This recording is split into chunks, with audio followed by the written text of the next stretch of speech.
Bueno, lo primero son los antecedentes, que es Caribe, como usted lo ha planteado durante el gobierno del presidente Samper. Y ahí hay que reconocer el papel que desempeñó en su diseño la doctora Cecilia López, como directora de Planeación Nacional y, bueno, barranquillera, muy sensible a los temas del Caribe, diseñó la Estrategia Caribe, que era pues una estrategia más orientada, digamos, hacia el desarrollo de la región propiamente tal. Tengo que reconocer que era una estrategia bastante ambiciosa, se lograron disponer algunos recursos significativos, por lo menos presupuestalmente hablando, ¿no? Bueno, todos conocemos pues, la crisis política que rodeó al gobierno del presidente Samper y que impidió que esa estrategia se llevara a cabo, pero pues hay que reconocer que fue una estrategia bastante ambiciosa. Ahora bien, cuando llegamos al gobierno con el presidente Pastrana, pues la situación fiscal era muy crítica, muy crítica. Pues no sé si ustedes recuerdan la crisis internacional del 98 y el 99, pues que obligó a hacer una serie de medidas drásticas en el campo fiscal y tributario y presupuestal, pues lo que hizo que pues, si bien no abortara la estrategia Caribe, pues hubiese que reducirla considerablemente pues, por las exigencias fiscales y exigencias de gasto que tenía el país. Entonces, nosotros, digamos, tomamos la parte que tenía que ver con proyección de Colombia hacia la cuenca del Caribe y le dimos un impulso que también en la medida de los recursos de ese momento, ¿no? Que buscaba pues, hacer una mayor proyección de la región Caribe en la Gran Cuenca o en el Gran Caribe. Yo recuerdo pues, que yo le dije al presidente Pastrana pues, que me diera cierto juego, digamos, en el diseño de la política exterior de Colombia en ese momento del Gran Caribe, y así fue. Eso hizo posible pues, que adelantáramos con el doctor Alfonso Múnera algunos de los planes que estaban contemplados en el Plan Caribe. Eso nos permitió a nosotros, digamos, hacer una mayor presencia, digamos, actuar de manera conjunta con los embajadores de Colombia en el Gran Caribe y adelantar, digamos, un papel un poquito como de liderazgo, teniendo como punta de lanza la presencia de Alfonso Múnera en Jamaica. Eso nos permitió a nosotros, digamos, tener una mayor presencia en las islas caribes angloparlantes. Hago esta distinción porque, si usted recuerda, en ese momento estábamos en las negociaciones del Caguán y Cuba pues, jugaba un papel muy importante dentro de las negociaciones. Entonces, pues, eso, digamos, era como que una de las principales prioridades del gobierno, pero en lo que hace el resto del Caribe, pues adelantamos varios programas que permitieron unos intercambios bien interesantes, teniendo digamos, como punta de lanza también la presencia y la integración con la West Indies University. Eso permitió entonces una mayor presencia de gente nuestra del sistema de educación superior, y adelantamos unos programas de inglés con la West Indies University, hicimos también algunas giras de artistas y culturales en los países del Gran Caribe, y eso pues permitió una mayor visualización de la región Caribe en el Gran Caribe. Eso fue posible pues gracias al Plan Caribe. Hicimos varias publicaciones, la Feria Internacional del Libro que tuvo lugar aquí en Barranquilla y que tuvo como invitado especial a Derek Walcott, de tal manera pues que yo creo que eso se avanzó bastante. ¿Por qué? Porque, bueno, como usted lo ha dicho, pues Colombia no ha tenido como de sus principales prioridades de la política exterior la presencia en el Gran Caribe. Entonces, la presencia de Colombia en el Gran Caribe pues, es muy débil, muy fragmentaria, y yo creo que durante 3 o 4 años pues hicimos una política constante de aproximación al Gran Caribe pues, que dio sus frutos. Pero repito, el antecedente de esto es Caribe, que por las razones que anoté, pues no se pudo adelantar con los objetivos que se perseguían, ¿no?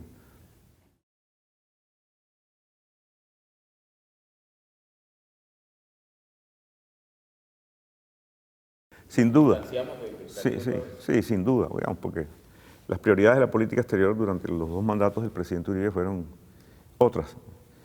Empezando porque creo, si no estoy mal, pues que se suprimieron algunas embajadas y, digamos, no se le dio mayor participación a la región Caribe en la política exterior hacia el Caribe, que es una de las condiciones, bueno, no es una condición indispensable, pero sí es una condición casi que necesaria que nosotros, los de la región Caribe, seamos los que, digamos, ejecutemos o estemos, digamos, en la primera línea de ejecución de la política exterior hacia el Caribe, simplemente por afinidades geográficas, políticas, históricas, culturales. Eso no se tuvo en cuenta, digamos, durante el gobierno del presidente Uribe, y eso, pues las personas hacen las políticas, ¿no? Entonces, si no hay una presencia de personas sensibles al tema, pues eso no tiene mayor relevancia dentro de, digamos, las relaciones internacionales, que fue lo que ocurrió durante los 2 años de del mandato del presidente Uribe.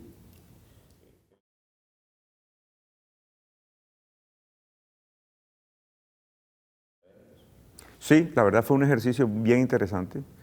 Como usted lo dice, pues la doctora Socorro Ramírez, pues si bien no es oriunda de la región Caribe, pues ha trabajado mucho, es muy sensible, conoce muy bien el tema de San Andrés y Providencia, ha trabajado con la Universidad Nacional y pues ha trabajado mucho en el tema, de tal manera que con ella hicimos un buen equipo y los ejercicios de discusión fueron bien interesantes y yo creo que las recomendaciones que quedaron plasmadas en las recomendaciones de la misión de política exterior, pues a nosotros nos dejaron satisfechos, porque digamos, fue un ejercicio bastante comprensivo, bastante analítico, bastante en profundidad, recibimos mucho feedback de los otros académicos y yo creo que logramos establecer ahí unas recomendaciones muy válidas, que siguen siendo válidas. O sea que, digamos, en el papel quedamos bastante satisfechos y como en los otros temas también, pero digamos, en el Caribe, el hecho de que yo estuviese, digamos, en la misión con el único criterio regional, ya indicaba, digamos, la importancia que se le otorgaba al Gran Caribe en esas recomendaciones. Me explico. Digamos, los otros miembros de la misión estaban allí por su trayectoria en el tema de la política exterior. Digamos, no era el caso mío. Mi presencia en la misión obedecía a que yo soy, o era, en ese momento, soy del Caribe. O sea, el único criterio regional que existió para la asignación de un miembro de la misión fue en el caso mío como representante de la región Caribe. Y eso, pues, daba a entender algo completamente válido, o sea, que la región Caribe tiene una entidad propia y que por lo tanto la política exterior debe atender a que somos una región que tiene unas connotaciones y que juega un papel muy importante en el Gran Caribe. Desconocer eso es fatal, como ha sido pues, la tradición en la política exterior colombiana, pero digamos en ese momento mi presencia como digamos, delegado de la región Caribe ya implicaba un reconocimiento de la importancia vital que tiene para la política exterior de Colombia el Gran Caribe.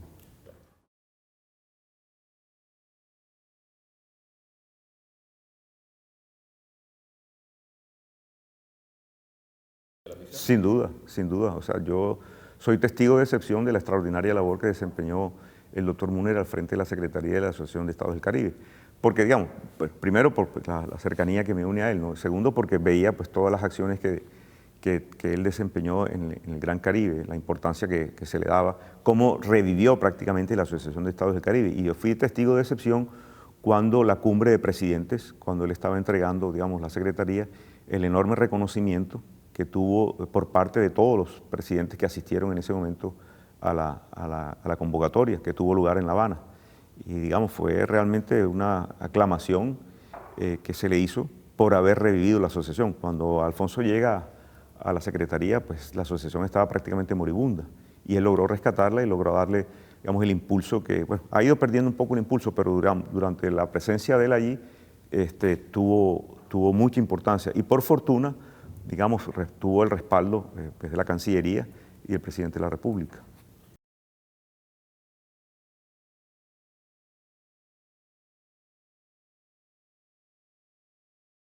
Yo creo que no como se podría. Yo creo que seguimos todavía muy, digamos, muy poco integrados al sistema de educación superior del Caribe. Sobre todo, digamos, no aprovechamos la importancia, la tradición y el peso específico que tiene la West Indies University dentro del Gran Caribe. Porque acuérdense que es una universidad, bueno, inspirada dentro de los modelos del Imperio Británico y que tiene, bueno, 3 sedes importantes en Kingston, en Barbados y en Trinidad, y que tienen la virtud de ser una universidad regional. O sea, se van, digamos, todos los miembros de CARICOM, sobre todo de las colonias británicas, se forman en la West Indies University y posteriormente pasan a administrar, ser primeros ministros. O sea, es, digamos, la élite de la dirigencia de la West Indies University se forma en la West Indies University y creo que los contactos con ellos han sido esporádicos. Yo recuerdo que el doctor Múnera se lamentaba que a veces cuando él organizaba misiones de rectores para conocer la West Indies University, eran muy pocos los que respondían y muy poco el interés que le ponían digamos, a esos contactos con la West Indies University. Mire, yo rescato, ahora que usted toca el tema, una de las experiencias bien interesantes que se llevó a cabo dentro del Plan Caribe, durante la administración del presidente Pastrana, porque tuvimos la fortuna de que, bueno, Alfonso estuviera en la embajada en Kingston, Jamaica, y en la dirección del ICFES estuviese Patricia Martínez, de Cartagena. Entonces, con Cancillería logramos diseñar un programa de intercambio de estudiantes para que nuestros estudiantes, digamos, que tuvieran perspectivas de ser investigadores, se fueran a formar en inglés básico en Kingston, Jamaica, y también vinieran de allá para acá. No sé cuántos cortes hubo, pero lo que sí fue bien interesante, porque todavía me encuentro yo personas que se aprovecharon de ese programa, fue una experiencia maravillosa y relativamente, digamos, económica. Porque bueno, cuando se piensa estudiar inglés, se piensa o en los Estados Unidos o en Inglaterra. Pues resulta que lo tenemos aquí con unos estándares de calidad excelentes, que además tenía la virtud de que muchos estudiantes en su vida hubiesen pensado conocer Jamaica, conocer lo que era el Gran Caribe. Y cuando iban a Kingston a aprender un muy buen inglés, también tenían la experiencia de la inserción en lo que es el Gran Caribe. Y digamos, dentro de la West Indies, digamos, el Caribe angloparlante, pues Jamaica digamos, es la isla con mayor influencia junto con Barbados. Entonces, eso era una experiencia muy singular para muchos estudiantes que pasaron por esa experiencia, que aprendieron muy buen inglés y que quedaron, digamos, integrados con una experiencia vital muy interesante que después se convierten en, digamos, en amplificadores de lo que es y a la viceversa, porque venían a estudiar español aquí muchos estudiantes de la West Indies University. Eso fue una experiencia que desafortunadamente pues tuvo, no sé cuántos cortes tuvo, pero fue una experiencia importante, donde se aprovechaba la experiencia de la West Indies University.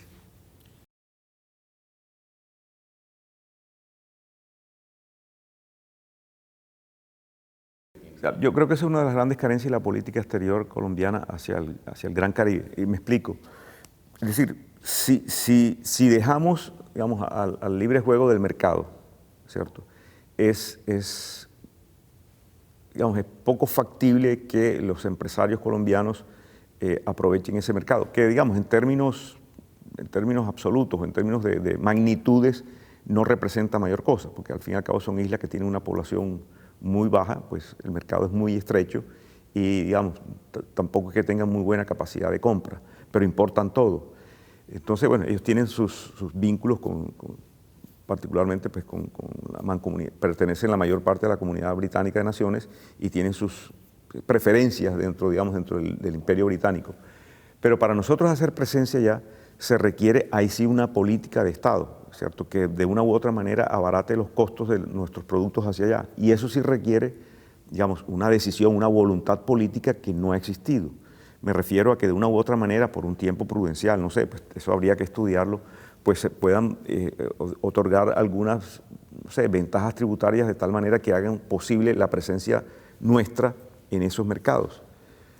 Entonces, eso hace que, digamos, la relación con estas islas sea muy frágil. O sea, yo recuerdo cuando yo estuve en la vicepresidencia, que pues estuve acompañando al presidente Gaviria en la reelección en ese momento para ser secretario de la Organización de Estados Americanos, pues tuve la oportunidad de conocer y conversar con los primeros ministros de estas islas y bueno, pues se lamentaban de que Colombia, a pesar de tener una muy buena producción, de tener buenos servicios, como el caso del SENA, pues no los aprovecharan más. Ellos resentían eso, de que Colombia pues solamente con situaciones coyunturales hacía presencia en esas islas cuando podían abastecer de algunas cosas que les importaban de Venezuela o que eran de Europa, eran más caras, y Colombia no aprovechara esos escenarios. Pero le repito, eso para que sea una política consistente requiere una decisión de Estado, digamos, que le otorgue importancia a hacer presencia permanente en el Gran Caribe, y eso no se ha logrado.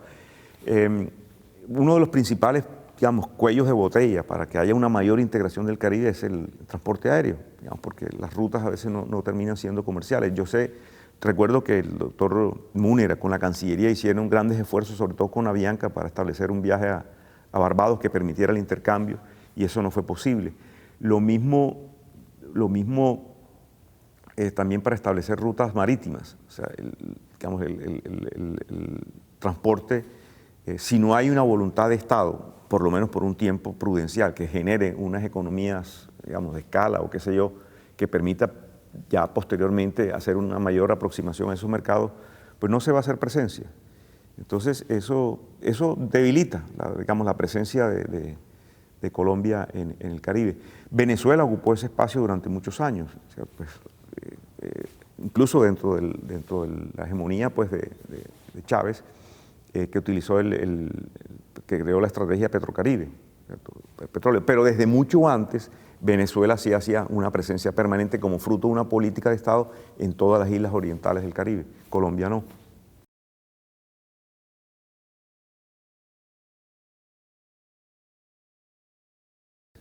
Los embajadores, la misma palabra lo indica, son los embajadores del país ante el país donde están acreditados, ¿cierto? Si no hay personas del Caribe que sean sensibles al tema, pues es difícil hacer una mayor presencia y una mayor integración en el Caribe. Durante el gobierno del presidente Santos, pues por fortuna, la mayor parte de los embajadores de Colombia, como desarrollo de una de las recomendaciones de la misión de política exterior, fue presencia, digamos, de personas oriundas de la región Caribe en la embajada, pues en el caso mío, el caso de República Dominicana, también el caso de Jamaica, y en el caso de, bueno, el mismo doctor Múnera, ¿cierto?, que estuvo en la Asociación de Estados del Caribe y posteriormente embajador en Trinidad y Tobago. ¿Por qué traigo a colación esto? Porque es que, y eso es apenas natural, ¿cierto?, es una consecuencia de poner personas en una determinada región. Muchas personas, digamos, en este caso amigos personales del embajador, cualquiera que él sea, pues aprovechan la presencia de ese embajador para conocer unos países que regularmente no conocen. Entonces, hablo, por ejemplo, en el caso mío, fueron muchas las personas, pero muchas las personas que si no hubiese yo estado en la embajada en La Habana, pues no hubieran ido a La Habana. Entonces, nosotros pues teníamos visitas permanentes de amigos personales de toda la región Caribe, y cuando hicimos la presencia de la región Caribe en el Festival del Fuego en Santiago de Cuba, fue una tropa, porque eso fue una verdaderamente tropa de artistas, de intelectuales, de académicos al Festival del Fuego, y bueno, no solamente quedaron impactados con, digamos, lo obvio, que es que formamos parte, digamos, del Gran Caribe, y ver las afinidades culturales que son en el papel las conocemos, pero otra cosa es vivirla con la región oriental de Cuba. Y ahí se establecieron infinidad de vínculos académicos, culturales, que hoy en día siguen fluyendo. Y así podría decirle yo, digamos, de la labor que hizo el embajador, el ex gobernador del Atlántico, José Antonio Segebre, en Santo Domingo. Y lo mismo, creo que, no, Rafael Martínez no, pero el otro en Jamaica, o lo que hizo Alfonso en Trinidad y Tobago. Entonces, allí hubo, digamos, para esas son las embajadas también, entre otras cosas, ¿no? Por supuesto, porque las políticas las ejecutan personas y los intercambios las hacen personas. Entonces, ahí hubo un gran aporte. Y viceversa, también muchas personas que probablemente no hubieran venido a Colombia si no hay un embajador que los invita, se conocen la región Caribe y también se sorprenden de que efectivamente nosotros somos región Caribe, porque desde allá nos ven como un país andino. Entonces, solamente cuando vienen acá y se dan cuenta que esta es una región Caribe, pues se establecen vínculos y se establece una mayor integración. Entonces, digamos, yo creo que en ese campo se avanzó bastante.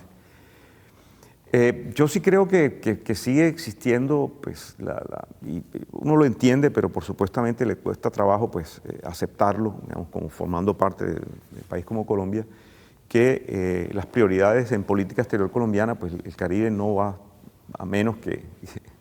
Y lo que se protesta con este gobierno no va a estar en... No va a estar en la agenda, desafortunadamente.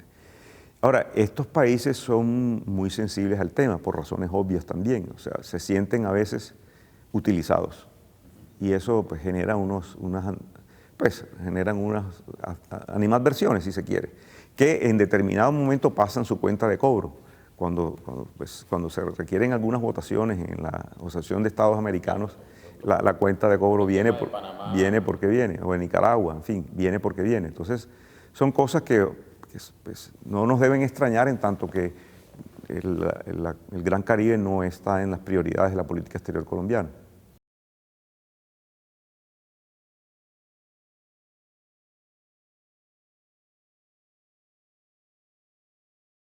Sí, por supuesto que, digamos, nosotros no podemos pretender, digamos, que motu propio del gobierno central establezcan el Gran Caribe como una de las prioridades de la política exterior. Eso nos corresponde a nosotros. Y bueno, pues yo pienso que, digamos, lo que están haciendo las universidades, digamos, un ejemplo, pues lo que se desarrolla a partir de la Universidad del Norte, es, digamos, establecer más vínculos con el Gran Caribe y dar una formación básica a los profesionales de que nosotros pertenecemos al Gran Caribe, y eso tiene que ver, pues, con la historia, con congresos, con cátedras, con una mayor sensibilización de lo que representa nuestra digamos, nuestra inserción en el Gran Caribe. Desafortunadamente, pues nuestra clase política, y hace poquito vimos un ejemplo de eso, el Caribe no les dice nada, absolutamente nada, ¿cierto? Porque tienen otras prioridades, porque no les importa, porque no tienen formación, porque no tienen sensibilidad. Entonces nos corresponde a nosotros, de una u otra manera, hacer que nuestra clase política entienda la importancia de pertenecer al Gran Caribe, que no es una simple retórica, no es una simple cosa pasajera. Digamos, ahí va nuestra identidad, nuestro sentido del desarrollo, nuestro sentido, digamos, como pueblo, como comunidad. Y que, digamos, que desde acá no necesariamente la política exterior es monopolio del gobierno central. O sea, la política exterior no es solamente una cosa exclusiva de la Cancillería. O sea, están los gobiernos regionales, están los particulares, están las academias, están las personas que también pueden y deben ejercer también esa, digamos, una política exterior informal, pero es más estructural. Entonces, pues yo creo que eso nos corresponde a nosotros. O sea, nosotros no podemos pretender que se le exija. Por supuesto que sí debe tratar de que, digamos, por lo menos las recomendaciones que quedaron consagradas en la misión de política exterior se cumplan, ¿cierto? Porque eso era pues, una recomendación que iba más allá de un cambio de gobiernos, eran con objetivos de mediano y largo plazo. Y bueno, eso también le corresponde pues, a la clase política nuestra, pero también a la sociedad civil, ¿cierto? Y eso lo tenemos que, ahí sí, exigir. O sea, exigir porque es que esto no es una simple retórica, ¿cierto? Para nosotros los caribeños, la pertenencia al Gran Caribe. Claro, es un deber. Correcto. Retomar esa esencia caribe. Ahora, bueno, esto es un tema muy sensible, o sea, pues si hay alguna región que se va a ver afectada y se está viendo afectada por el cambio climático, es el Gran Caribe, y nosotros somos los que vamos a sufrir y estamos sufriendo las consecuencias, digamos, del cambio climático en el Gran Caribe. O sea, que también nosotros debemos exigir que sea parte de las prioridades de la política exterior atender toda la problemática del Gran Caribe, porque es que muchas veces cuando se aborda el tema Caribe, digamos, en Bogotá, se tiene una visión muy folclórica de lo que es el Caribe, y resulta que no.